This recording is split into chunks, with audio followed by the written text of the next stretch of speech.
I've been having a number of people ask me, what do you do when people get really angry? And I'd like to give you just 3 things to think about when people are really angry.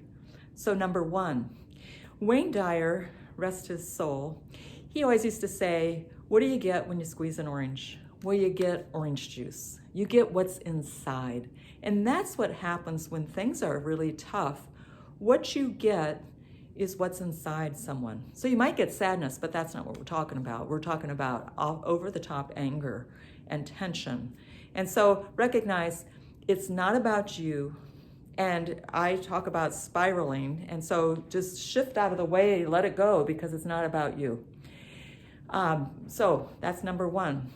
Number 2, leave your fixes, your cliches, and your facts. Just leave them to yourself right now, because when someone's really angry and tense, it's not a time for cliches, fixes, and facts. Don't care how great they are, not a good time, and oftentimes those will add fuel to the fire, so don't do it.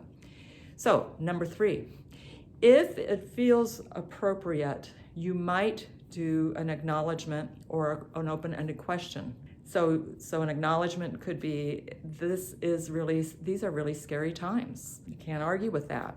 You might ask, well, what do you see as next steps for yourself or your family? What do you need right now? But only if it feels safe and feels right. Now, I will say that you may get nowhere with that. You might just have to let it right out. And again, it's not awful that somebody's letting anger out. It's a deep emotion. You just don't want it to hurt yourself or anybody else or themselves. So that's it. Thanks.